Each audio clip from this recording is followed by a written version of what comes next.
நான் என்னுடையது, ஸ்தோத்திரம், எனக்கானது. ஆமென் ஆமென். நான் வம்ச வரலாறு இல்லாதவன் அப்படின்னு நான் போன வாரம் எழுதுனா இல்லையா? இல்ல, அங்க அந்த சபையில பேசுனேன், இங்க பேசுனேன். இங்க நீங்க என்ன பேச போறேன்னா, ஒரு ஊழியக்காரனுடைய வாழ்க்கை எப்படிப்பட்டதுன்னா, அவன் வம்ச வரலாறு இல்லாதவன். பிதாவாகிய ஸ்தோத்திர ஆண்டவர் தன்னுடைய குமாரனாகிய இயேசு கிறிஸ்துவை இந்த பூமிக்கு அனுப்பும் போது தொப்புள் கொடி உறவு இல்லாதவராக இருந்தார். என்ன உறவு இல்லாதவருக்கு? தொப்புள் கொடி உறவு இல்லை. கன்னி பெண்ணுடைய வயிற்றிலே பிறந்தார். அவர் மனிதனாய் அவதரிக்கும் போது அவர் ஒரு ஸ்தோத்திரம், நல்ல அந்த வசனம் சொல்லி பாருங்க, அவருக்கு நீ எதுவுமே இந்த பூமியில இல்லை, அதனாலதான் எனக்கு யார் சகோதரி, எனக்கு யார் தாய் அப்படின்னு சொல்லி அவர் கேட்டார். அல்லேலூயா. இப்படியானால் நம்முடைய வாழ்க்கையின் ஆசீர்வாதம் என்ன அப்படின்னு நம்ம கொஞ்சம் யோசனை பண்ணி நம்ம விரும்பணும். எபிரேயர் 7ஆம் அதிகாரம், எபிரேயரின் புஸ்தகம் 7ஆம் அதிகாரம்.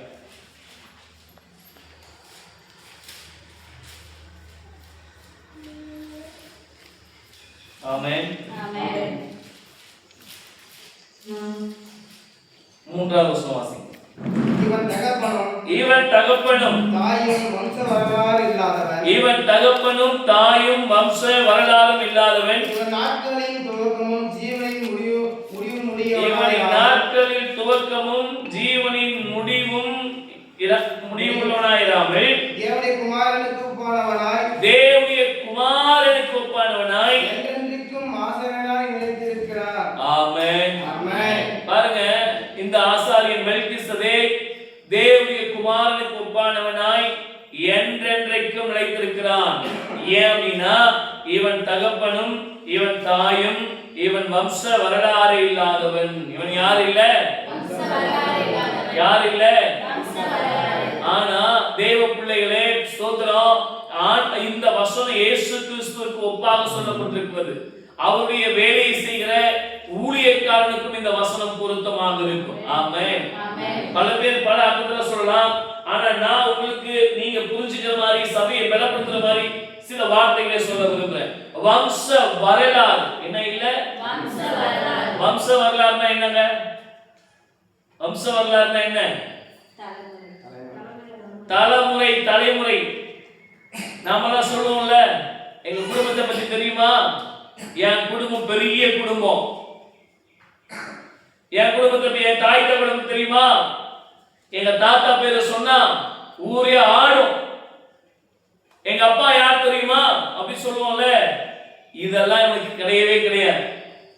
நம்ம ஊர் ஸ்டைல சொன்னா அனாத பையன் சார் அவன். ஆசாரியன் யாரு? அனாத பையன். யாரும் வம்ச வரலாறு இல்லாதவன்.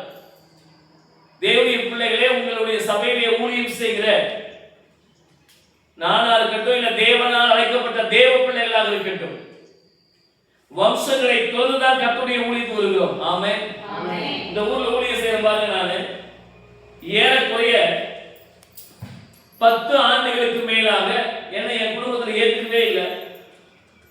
நான் கிறிஸ்தவனா மாறிட்டேன் ஒரே ஒரு காரணத்துக்காக. என்னுடைய குடும்பத்தில் ஏற்கவே இல்லை. சில நேரத்தில் திருமணமான சரியாக நினைச்சு நான் கல்யாணம் பண்ணி வீட்டுக்கு வந்தா கூட எங்களை ஏற்கவே கிடையாது, வராதுன்னு சொல்லிட்டாங்க. ஏன்னா நீங்க ஜாதி மாறிட்டீங்கன்னு சொன்னாங்க. அப்போ வம்ச வரலாறு இல்லாதவங்களாக ஊழியக்காரங்க மாற்றப்படுகிறார்கள். தேவனே அதை சில நேரத்தில் செய்கிறார். எலியாவுக்கு கூட பைபிள்ல வம்ச வரலாறு டிஸ்மைனாக எலியா தான் இருக்கும். அதெல்லாம் வசனம் சொல்றது, என்னை காட்டிலும் தாயாலும் தகப்பனையாலும் அதிகமாக நேசிக்கிறவன் எனக்கு என்ன இல்லை? பாத்திரன் அல்ல. அல்லேலூயா சொல்லுங்க, அல்லேலூயா. என்னையும் ஆண்டவரை விட அதிகமா நேசிக்கிறவனுடைய பிள்ளையா இருக்க முடியாது. நிறைய பேருடைய வாழ்க்கையில ஆண்டவரை ஒரு ஸ்டெப்பா தான் வச்சிருக்காங்க, மற்றதெல்லாம் உலகம். இந்த வசனம் ஆசாரியன், பிரதான ஆசாரியனா இருந்த மெல்கி, அவன் வம்ச வரலாறு அநாத பையன், வம்ச வரலாறு இல்லாதவன், அவர் அநாதை என்று வேதம் சொல்லி இருக்கிறது. இந்த உலகத்துக்கு தான் அநாதை. எதுக்கு? இந்த உலகத்துக்கு தான் அநாதை. ஆனா பரலோக ராஜ்யம் அவனுடையது. ஆமென். நான் உங்களை திக்கற்றவர்களாய் விடேன். ஹல்லேலூயா. சபை பிள்ளைகளாகிய நீங்கள் எதற்கு ஆசாரியனை கொண்டு வந்து சபையில வச்சிருக்காரு தெரியுமா? ஊழியக்காரனை கொண்டு வந்து தேவன் எதுக்கு சபையில வச்சிருக்காரு தெரியுமா? ஒரு புதிய வம்சத்தை உருவாக்க. ஆமென். பாருங்க, இங்கெல்லாம் நம்ம ஒவ்வொருத்தரும் ஒவ்வொரு ஜாதிக்காரங்க உட்கார்ந்துருக்கோம், ஒவ்வொருத்தரும் ஒவ்வொரு குலத்துல உள்ளவங்க உட்கார்ந்துருக்கோம். உங்க ஸ்தோத்திர உறவுகள் வேறு, உங்க ஜனம் வேறு. என்னுடைய குலம் வேறு, என்னுடைய ஜனம் வேறு. உங்க பக்கத்துல உள்ளவங்க யாரும் தெரியாது.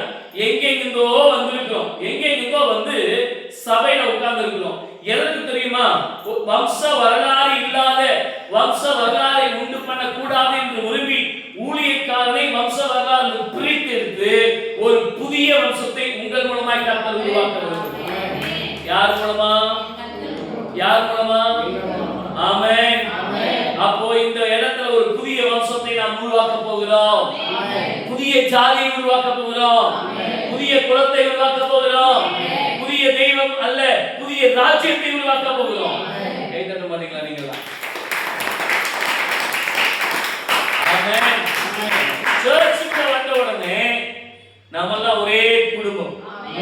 சர்ச்சுக்கு வந்த உடனே நீ எந்த ஜாதியை வேணாரு, நீ எந்த கலரை வேணாரு, நீ பணக்காரனாரு, ஏழையாரு, பரதேசியாரு, ஸ்தோத்திரம், நீ அரசாங்க அதிகாரியாரு, ஆண்டியாரு, ஆனா சபைக்குள்ள வந்துட்டனா நீ ஒரு புதிய வம்சத்தை உருவாக்குவதற்காக வம்ச வரலாறு இல்லாத தேவனால் பிரித்தெடுக்கப்பட்ட தேவ மனுஷனுக்கு கீழே கர்த்தருடைய சபையிலே நான் விசுவாசியா இருக்கிறேன்.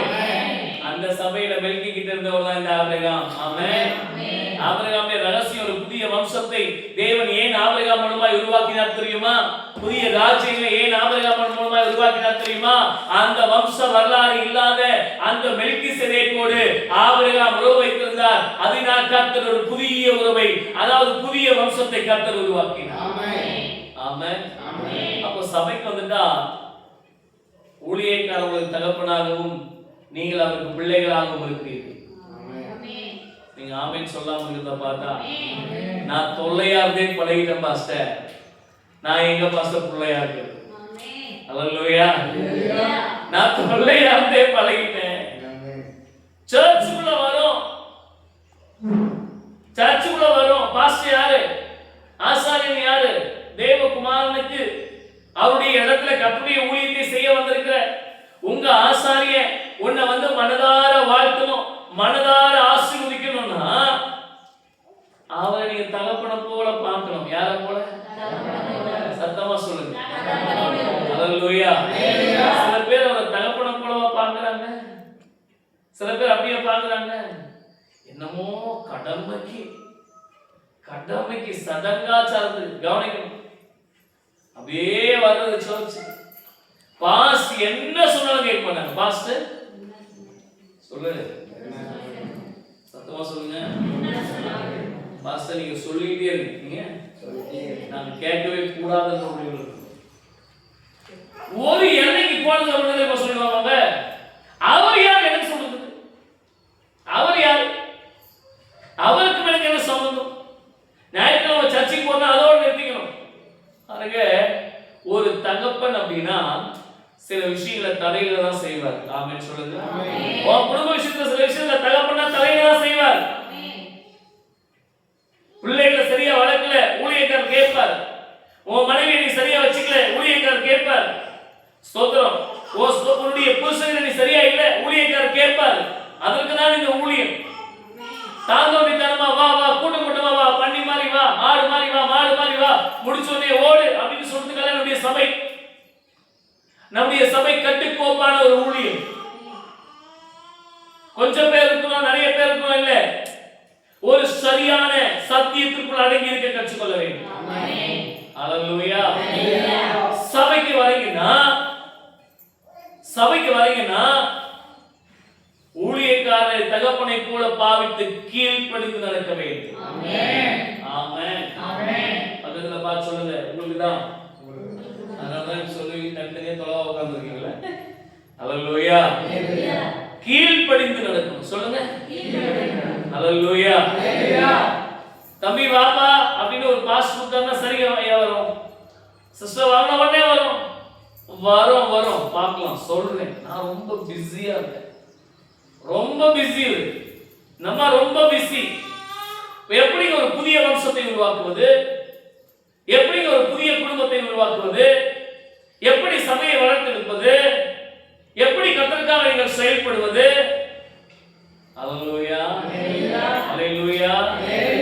வம்ச வரலாறு இல்லாத, அப்படின்னா வம்ச வரலாறு இல்லாதவன தேவன் அழைத்து ஒரு புதிய வம்சத்தை உருவாக்க விரும்புறாருல்ல. நீங்க கூட என்ன நினைக்கிறீங்கன்னா, சாத்தானுக்கு சில நேரத்தில் இடம் கொடுத்துருவீங்க. சாத்தானுக்கு இடம் கொடுத்து அப்பா அப்பா அப்பா அப்பா அப்பா அப்பா மாஸ்டர், அண்ணா, சித்தப்பா, பெரியப்பா எல்லாம் சர்ச்சில், இதெல்லாம் எங்கதான் சொல்ல மாட்டீங்களா? சத்தமா சொல்லுங்க. எங்க பாஸ்டர் பார்த்தா எங்க அப்பா, மாஸ்டர் பார்த்தா அப்பா, எங்க அண்ணன், என் தம்பி, எங்க மச்சான், எங்க மாமன், எங்க பாஸ்டர், எல்லாம் சர்ச்சில். சர்ச்சை விட்டு வெளியே போயிட்டோம் வைங்க, அந்த அவருக்கு உங்க எந்த சமமும் இல்லை. அவர் உங்களுக்காக ஜெபிக்கணும், உங்க நல்லது கிட்டதை விசாரிக்கணும், உங்க வீட்டுக்கு வரணும், உங்க பர்த்டேக்கு வரணும், உங்க வெட்டிங் டேக்கு வரணும், உங்க அப்புறம் உங்க சோர்ஸோ எல்லாத்துக்கும் வரணும். ஆனா அவர் மட்டும் எந்த புத்தி நம்மளுக்கு சொல்லவே சொல்லுங்க சொல்லுங்க. அல்லேலூயா அல்லேலூயா. பாப்பா எனக்கு தெரியும், அவளுக்கு நான் சபை நம்ம சர்ச்சில் அந்த பிள்ளை அவங்க வீட்டுக்காரர் என்ன ரொம்ப உரிமையா அண்ணன்பா, அந்த பிள்ளை என்ன ரொம்ப உரிமையா மூத்தாரும்பா அப்படின்னா நான் அவளுக்கு மாமன். ஒரு நாள் நான் ஒரு ஊருக்கு ஊழியத்துக்கு போயிட்டு இருந்தேன். ஊழியத்துக்கு போயிட்டு ஒரு திருவிழா நடந்துட்டு இருந்துச்சு, பயங்கரமான திருவிழா. அந்த ஊருக்கு நான் போயிட்டே இருப்பேன் காரில். என் கார் அவளுக்கு தெரியல.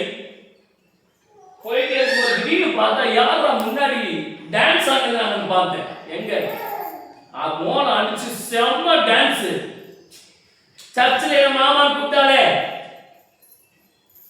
சர்ச்சு எங்களுக்கு தான் சொன்னாலே, பாஸ்டருடைய பிள்ளைகளுக்கு அடுத்து என் பிள்ளைங்க தான் ஊழியம் செய்யணும்னு சொன்னாங்களே, எங்க அண்ணன் சொன்னாலே, அவருடைய ஒய்ஃப் செம்ம குத்தாட்டு டான்ஸ் டான்ஸ் டான்ஸ். அட பாவி, ஓ இதெல்லாம் சர்ச்சில் தானா? இப்படிப்பட்டவரை வைத்து நான் எப்படிப்பட்ட வம்சத்தை உருவாக்குவது? இப்படிப்பட்ட குடும்பங்களை வைத்து எப்படிப்பட்ட ஆசீர்வாத குடும்பங்களை உருவாக்குவது? எப்பொழுது சாபமா ஒரே டான்ஸ். கிட்ட காரை விட்டு பார்க்கிறேன், அந்த பிள்ளைக்கு காரை பார்க்கறது கூட என்ன இல்ல, ட்ரம் அடிக்கிறவன விட இந்த பிள்ளை என்ன பண்றா வேகமா. எனக்கு ஆச்சரியமா இருந்துச்சு. அடுத்த வாரம் வந்தாங்க சர்ச்சுக்கு, அதே பயபக்தி, அதே பைபிள், அதே ட்ரெஸ், அதே நடிப்பு, பைபிளை தூக்கிட்டு அப்படியே சர்ச்சுக்கு பயபக்தியா வராங்க. உள்ள வந்து ஸ்தோத்திரம் ஸ்தோத்திரம் வாங்க வாங்க வாங்க வாங்க. ஆனால் அவனுக்கு ஒரே கைத்தட்டல், ஒரே ஜெபம். நான் நினைச்சேன் அந்த ஆட்டம் வேறு, இந்த ஆட்டம். நீங்களா சொல்றது அப்படிதான். உண்மையான அர்ப்பணிப்பு இல்லை. ஐயோ நம்ம தேவனுடைய பிள்ளைகளா இருக்கிறோம், நம்முடைய ஊழியக்காரர் தகப்பனா இருக்கிறார், நம்முடைய ஆண்டவர் தேவனா இருக்கிறார், அவருடைய ராஜ்யத்தின் பிள்ளைகளா இருக்கிற நாம் கர்த்தருக்கு பயந்து நடக்க வேண்டும்ங்கிற பயம் இல்லை. ஒரு புதிய வம்சத்தை உருவாக்க முடியாத காரணம் ரெண்டு நடிப்பு.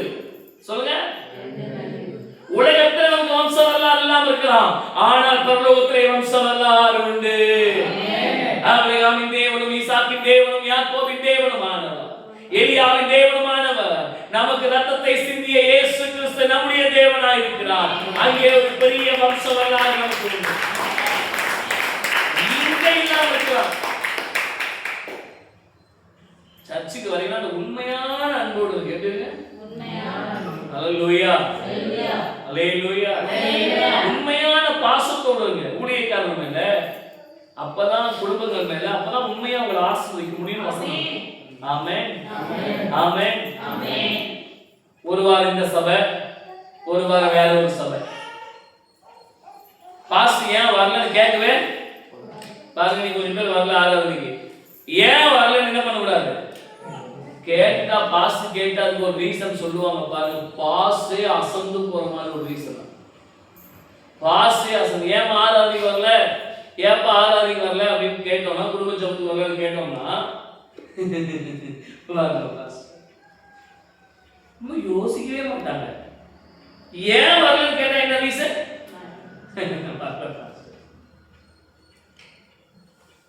நீங்க உங்க வீட்டுக்காரர் வீட்டுக்கு லேட்டா வந்தா கோவம் வருதா இல்லையா?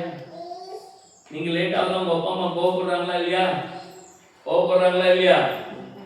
ஆமென். நம்மலாம் இப்போ ரொம்ப ஜாலியா சொல்லிட்டு போயிடும், பிஸி சொல்லுங்க. லேட்டா வரது வந்து பாருங்க, தாய் தகப்பனுக்கு அந்த வேதனை, நீங்க தாய் தகப்பனா மாறும்போது அந்த வேதனை தெரியும். நான் உங்களை இந்த விஷயத்துல உங்களை நிச்சயமா உங்களை ஆஸ்வதிக்க. நீங்க லேட்டா வர்றது பிஸின்னு சொல்லி உங்க ஃபேமிலி ஏமாத்துறீங்களா, ஒரு நாள் இது உங்களுக்கு வழி தெரியும். யார் உங்க வீட்டுல உள்ளவங்க, நீங்க பெற்றது லேட்டா வரும்போது, ஐயோ உள்ள சாப்பிடாம தூங்கிச்சான், உள்ள என்ன ஆயிடுச்சான், தூங்கிச்சான். அப்படியே தாய்க்கு அடிச்சுது. என் பிள்ளைங்க பைபிள் படிக்காம தூங்குது, என் வயிற்றுல குத்தணும்ல. நான் குடும்ப ஜபத்துல பிரசங்கம் பண்ணாம தூங்குதே, ஞாயிற்றுக்கிழமை ஆளால தேவனுடைய வசனத்தை புசிக்காம இருக்குதே, என் பிள்ளைங்க நான் துடிக்கணுமா இல்லையா? அல்லேலூயா. கீழ்ப்படிந்து வாழ கற்றுக்கொள்ளுங்க.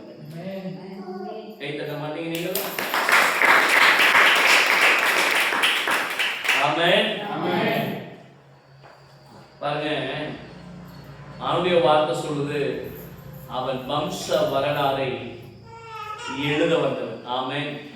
வம்ச வரலாறை இல்லாதவனா இருந்தாலும் இந்த பூமியில் ஒரு புதிய வம்சத்தை உருவாக்க வந்தவன். அல்லேலூயா. எனக்கு ஆச்சரியமான ஒரு விஷயத்தை சொல்றேன். ஒரு நாள் கேரளம் ரயில்வே ஸ்டேஷன்ல நான் இறங்கின உடனே ஹைட் வெயிட்டா ஒரு பையன், சரியா இருக்கான், பல்கா இருக்கான், தாடி இந்த அப்பமும் அப்படியே கிளீப் பண்ண போட்டுக்கிறான். இறங்கி பேக் எடுத்து திரும்பினேன். அப்பா அப்பா அப்பா, சரி யாரையும் கூப்பிடுறான், நான் கண்டுக்காம திரும்ப அப்பா. நம்மள ரயில்வே ஸ்டேஷன்ல அப்பான்னு கூப்பிடுறது யாரா? அப்படியே திரும்பினா, சில வருஷத்துக்கு முன்னாடி நம்முடைய சபையில சரத்துன்னு ஒரு பையன் படிச்சான். நான் படிக்க வச்சேன், +1 +2 படிக்க வச்சேன் கொஞ்சம் வருஷத்துக்கு முன்னாடி. அவன் வீட்டில் படிக்க வைக்க முடியல, அதனால அவனை நான் படிக்க வச்சேன். அந்த பையன் என்னை பார்த்த உடனே அந்த கிளிப்பை எடுக்கிறான், தலைமுடியை மறைக்கிறான், என்னென்னமோ பண்றான். அவன் சொன்னா, பா உங்களோட இருந்து அந்த நாள் இருந்துச்சு பாருங்க, அந்த 3 வருஷம். அப்போ உங்களை பார்த்தா சாத்தான பார்க்கிற மாதிரியே தெரியும். உங்களை பார்த்தா எப்படி தெரியும்? என்ன இன்னும் நீங்களே ஏசாத பார்க்கிற மாதிரி பாக்குறீங்கன்னா, உங்களுக்கு அதேதான். உங்களை பார்த்தா எனக்கு எப்படி தெரியும்? சாத்தான பார்க்கிற மாதிரியே தெரியும்பா. வெளியே வந்து எதையோ பண்ணிடலான்னு வந்தேன். காலேஜுக்கு போனேன், பாதியில விட்டுட்டேன். ஏன்னா எங்க வீட்டில் என்ன கேட்க முடியாது. அதுக்கப்புறம் பெங்களூர் வந்தேன், எங்கெங்கயோ வேலை செஞ்சேன். பெங்களூர் வந்து ரேபிடோ ஓட்டுறேன். என்ன பண்றதுன்னு எனக்கு தெரியல. திரும்ப உங்ககிட்ட வரதுக்கு மூஞ்சும் இல்லை. நான் சொன்னேன், ஒன்றும் பேசாத சாமி, வா வா போலாம், வா. நேராக கூட்டிட்டு போய் நல்ல ஒரு ஹோட்டலில் உட்காந்து வயிறு நிறைய சாப்பாடு கொடுத்து கையில் ஒரு 200 ரூபாய் கொடுத்து, என்னைக்காச்சும் ஒரு நாள் இளைய பசனுக்கு தேவைப்படுவார், என்னைக்கான ஒரு நாள் இளைய பசனுக்கு தேவைப்படுவார், அன்னைக்கு வாப்பான்னு சொல்லி ஆசை வச்சு அனுப்பிச்சிட்டேன். அல்லேலூயா. அப்போ அவன் சொன்ன ஒரு வார்த்தை என் மனசை உறுத்திட்டே இருந்துச்சு. உங்களுக்கெல்லாம் சபையில் இருக்கும்போது அருமை தெரியாது, நான் உங்களோட இருக்கும்போது அருமை தெரியாது, தேவ சமூகத்தில் ஜெபிக்கும் போது அருமை தெரியாது. வெளியே போய் பாருங்க, சாத்தானால் அடிக்கப்பட்ட அல்லாதப்படுகிற ஜனக்கூட்டம் எப்படி இருக்காங்கன்னு சொல்லி. சபையில உட்கார்ந்துட்டு கீழ்ப்படியாகும், ஆராதனை நேரத்துக்கு வரல அப்படி கேட்கக்கூடாது. மனைவி அடிக்கிறது, புருஷனை அடிக்கிறது, கெட்ட வார்த்தை பேசுறது, அயோக்கியமான செயல்பாடுகள் செய்யறது, இதெல்லாம் ஊழியக்காரர் கேட்டா அவர் யார் என்ன கேட்கறதுக்கு நினைக்கிறது. நான் பார்த்துக்கிறேன், நான் பேசிக்கிறேன்னு சொல்றது. நல்லா புரிஞ்சுக்கணும், ஊழியக்காரன் தகப்பனாய் இருந்து உன்னை ஆசீர்வதித்துக் கொண்டே. வசனம் இங்க அப்படிதான் மெல்கியை பத்தி சொல்றது. ஆண்டவர் உன்னை ஆசீர்வதிக்கிறார் இல்லைன்னு சொல்ல, ஆனால் ஊழியக்காரனை வாழ்த்தி ஆசீர்வதிக்க வேண்டும். உன்னை நினைச்சு சபை பெருமைப்படணும் பிரதர், உன்னை சபை என்ன பண்ணும்? சத்தமா சொல்லு. உன்னை பத்தி சபை என்ன சொல்லும்? ஆமென். சகோதரி உங்களை நினைச்சு என்ன பண்ணும்?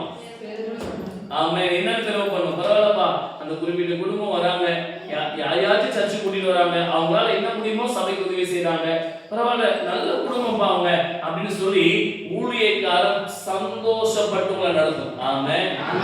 ஹல்லேலூயா. வாசிங்க. ஏற்கனவே நான் சொல்லியிருந்த வசனம் தான் அது. எபிரேயர் 13ஆம் அதிகாரம் 17ஆம் வசனம் வாசிங்க. எபிரேயர் 13:17.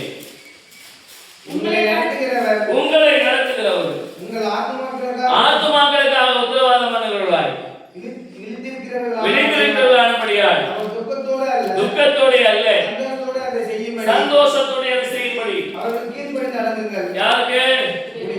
ஊழியக்காரருக்கு என்ன பண்ண? அடங்கு. சொல்லுங்க. அப்படிதான் பேசணும். சொல்றது யோசிக்கிறீங்களா? சொல்லுங்க. சொல்லுங்க. அடங்கு. இந்த அடங்குன்ற வார்த்தை பைபிள் எனக்கு தெரிஞ்சு 3 முறை தான் சொல்லிருக்கு. ஆமென். எனக்கு நான் படிச்ச வரைக்கும் சொல்றேன். இன்னும் இருக்கலாம். எனக்கு ஒரு 3 முறை ரொம்ப ஸ்ட்ராங்கா சொல்லுது.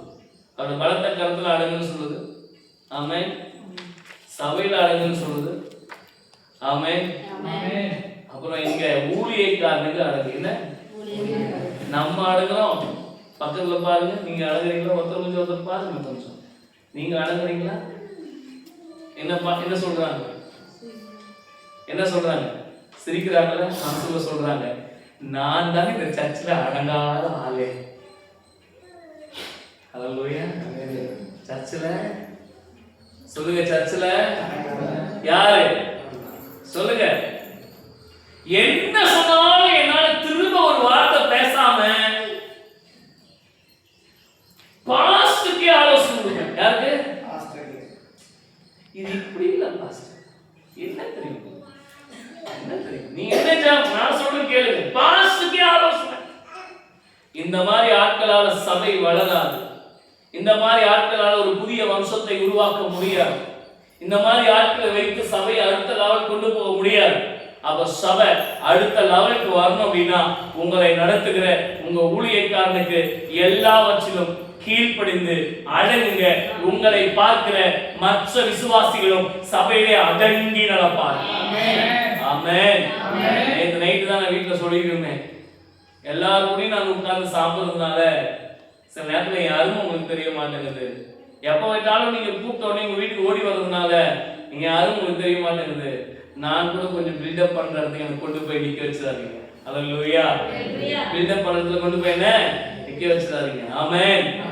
நான் ஒரு சின்ன பையன், ஒரு ஊழியக்காரன் கிட்ட இருந்த பையன் கேட்டேன், தம்பி இந்த மாதிரி ஒரு குறிப்பிட்ட விசுவாசி உன் ஏரியாவில் இருக்கிறவங்க பார்க்கணுமா?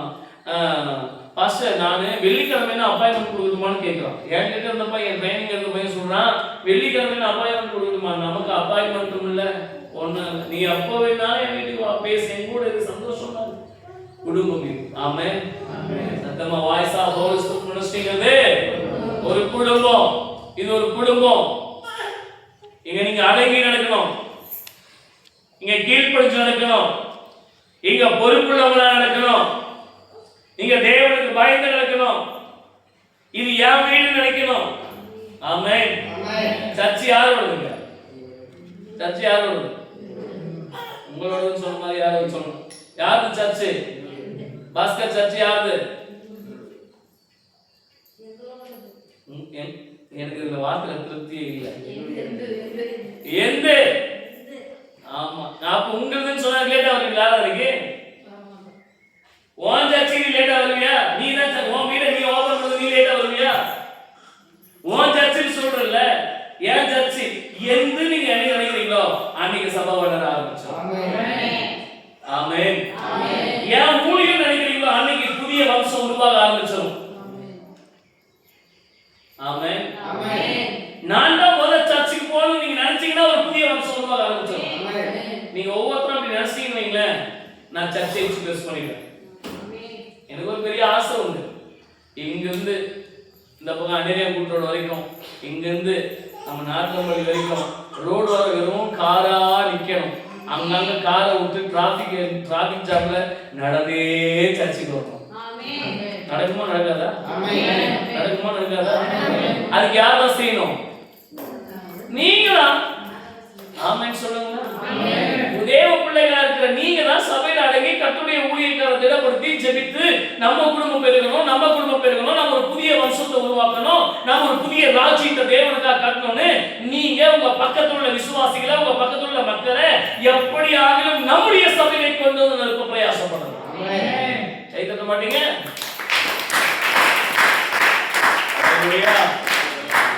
இதை பார்க்கறத பார்த்தா என்ன கொண்டு வரதே பெரிய விஷயம் பாஸ்டர். இதுல ஒரு புதிய ஆட்கள் நான் எங்க கொண்டு வந்து நிறுத்தேன். கர்த்தர் உன்னை என்ன செய்வார்? கர்த்தருக்கு ஸ்தோத்திரம். அல்லேலூயா. ஒரு புதிய வம்சம், ஒரு புதிய உறவு, ஒரு புதிய அண்ணன் தம்பி, ஒரு புதிய பங்காளிகளை நாம் சபையில உருவாக்கி கொண்டே இருக்கிறோம். நீங்க தான் பிரயாசப்படணும்.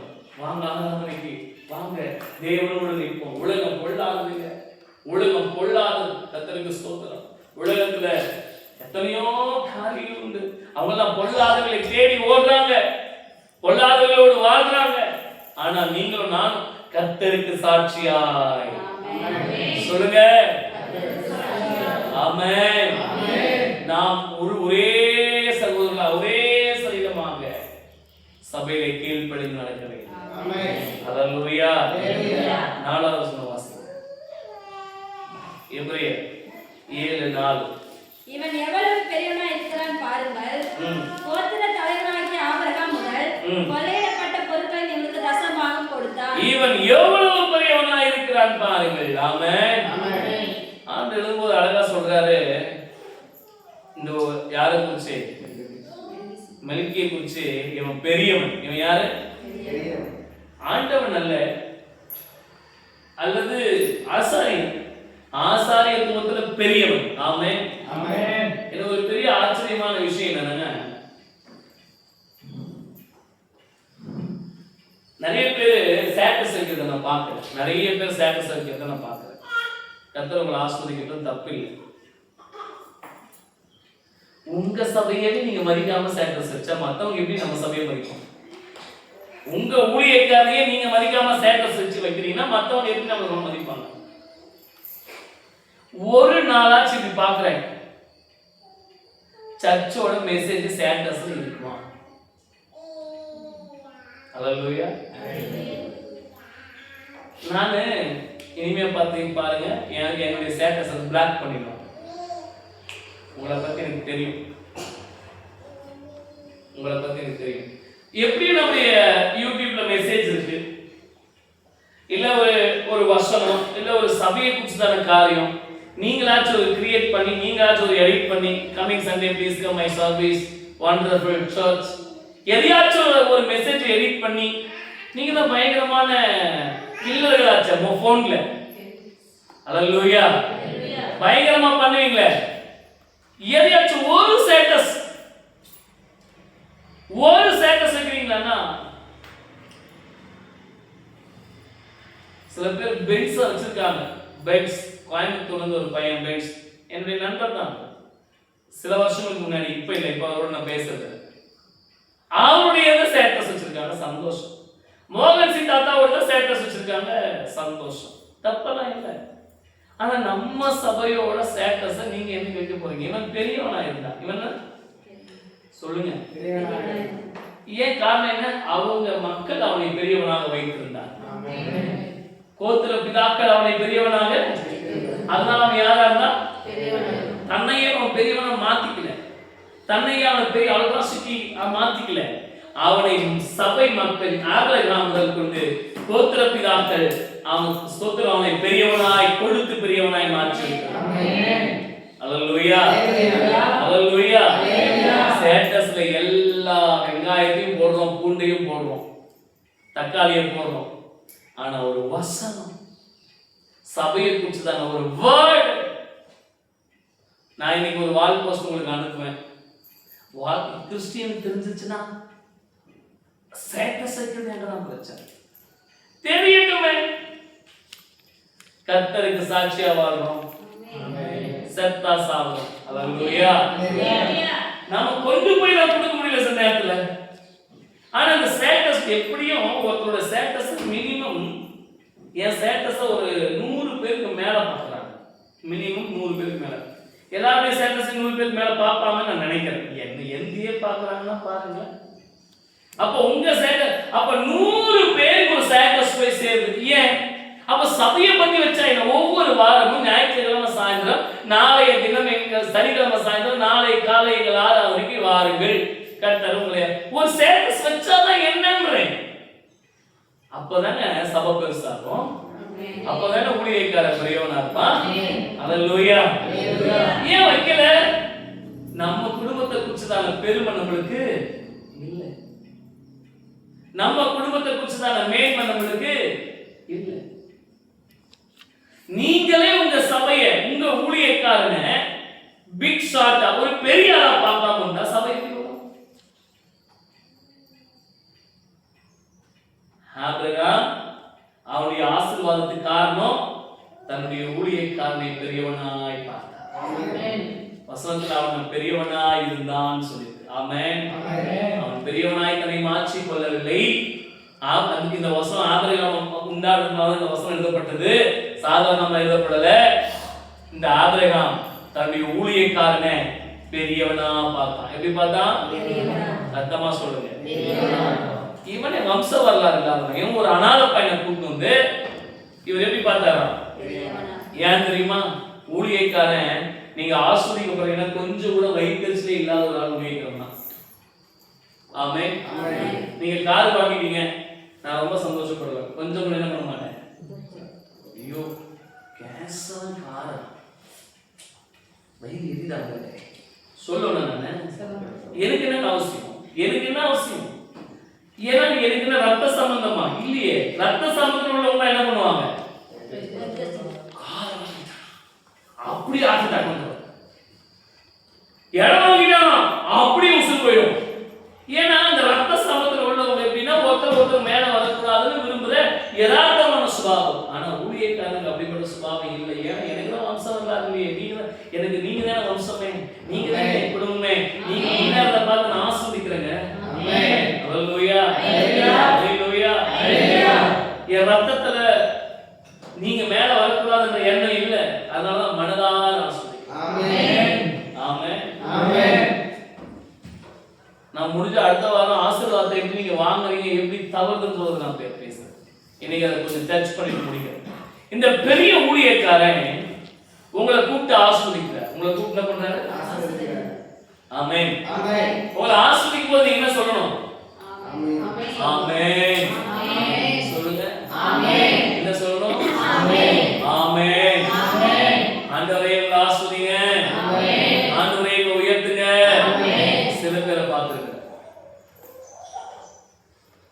பாஸ்டர் பயங்கரமா ஜோம் பண்ணுங்க. பாஸ்டர் பண்ணாரு பயங்கரமா ஜோம் பண்ணுங்க. இம்மா நீங்க வா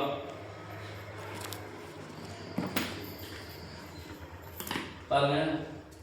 நான் சொல்றேன், ஆண்டவரே இவளை ஆஸ்வதிங்க, இவ வாழ்க்கையை ஆஸ்வதிங்க, இவள் நல்லா இருக்கணும். இவதான் சொன்னாங்க. ஆசீர்வாதம் இல்லை, ஆசீர்வாதம் ஊழியக்காரர் வந்து உங்களை ஆசீர்வதிக்கிறாங்க. ஆமென், ஆமென். அர்த்தம் அல்லேலூயா.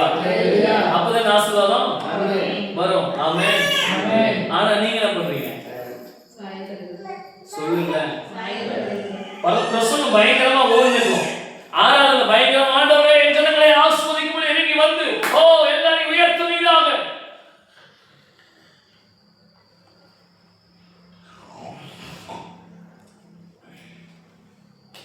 எங்கிருந்து ஒரு ஆசீர்வாதம் எங்கிருந்து வரும்? எங்கிருந்து வரும்? நான் ஊழியக்காரன் பலிபீடத்துல பூஜை பண்ணுகிறேன், ஆண்டவரே நீங்க கொண்டு வந்து கையில உங்களை பார்த்து தட்டை கொடுத்துட்டீங்களா, பரிசுத்த ஸ்தலத்துக்கு வந்துட்டீங்களா, நீங்க மகா பரிசுத்தம் உங்க பேரை சொல்றேன். உங்க பேர் என்னது? இளையராஜாவுக்கா நான் பேர் இளையராஜாவை மனசுல வச்சுட்டு ஆண்டவரே இங்க வந்து இருக்கிற எல்லாரும் மேல இறங்கட்டும், இந்த வல்லம் இறங்கட்டும். இப்படி உங்களுக்காக நான் ஜெபம் பண்ணிட்டே இருக்கேன். நான் ஒவ்வொருத்தரையும் இங்கிருந்து ஆராதனை ஆசிரிச்சுட்டே இருக்கேன். பலிபீடத்துல பரிசுத்த ஸ்தலத்துல ஆராதனை இறங்கிட்டே இருக்கு தேவ பிரசனம். நீங்க ஒண்ணுமே கண்டுக்காம அவர் பாட்டுக்கு பாடிட்டு இருக்கட்டும், நம்ம பாட்டுக்கணும். ஹalleluya ஹalleluya. உங்களெல்லாம் நான் ஒரு வீடியோ எடுத்து வச்சிருக்கேன். நீங்க ஆராதனை என்ன அட்டகாசம் பண்றீங்கன்றத இப்ப இருக்க என் போன் இன்னைக்கு இல்ல ஒரு 2 வாரமா எடுத்துருக்கேன். உங்களுக்கு எல்லாம் என் போன் இருக்குது. நல்ல கை தட்டி பாடுங்கன்னா அப்படிம்பாங்க. அப்படி என்ன பண்றீங்க? பரலோகத்தின் தேவன் உங்களை ஆசீர்வதிக்கும்படி வந்திருக்கிறார். ஆமென். இது ஞாயிற்றுக்கிழமை ஆராதனை. ஆமென். உங்களை ஆசீர்வதிக்க தேவன் இங்கே வந்திருக்கிறார். ஆமென். நீங்க எவ்வளவு ஆக்டிவா இருக்கணும் தெரியுமா? போகும்போது தேவசத்துல ஏதாச்சும் வாங்கிட்டு போகணுங்கிற ஏக்கம், நான் சும்மா போக மாட்டேங்கிற ஒரு ஆசீர்வாத சந்தோஷம், தேவனை கொடுத்து அனுப்புறாருங்கிற ஏக்கத்தோடு சுறுசுறுப்பா இருக்கணும். ஆமென். நல்ல கையை தட்டி ஆமென் சொல்லுங்க.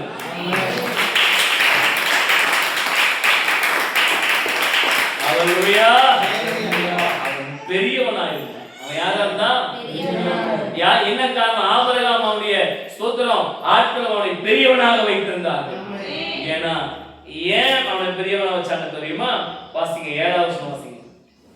சிறியவன் பெரியவனாலே ஆசீர்வதிக்கப்படுவான். சிறியவன் தேவனால் அழைக்கப்பட்ட பெரியவனாலே ஆசீர்வதிக்கப்படுவான். ஆமென். ஆமென். யாரால? சத்தமா சொல்லுங்க. பெரியவனா வயசு வித்தியாசத்துல சொல்ல, சிறியவன் ஜெபிக்கிற பெரியவனாலே. சொல்லுங்க. சத்தமா சொல்லுங்க. ஆசாரியன் பெரியவனாலே நீங்கள் ஆசீர்வதிக்கப்படுவீர்கள். கர்த்தருக்கு உண்மையான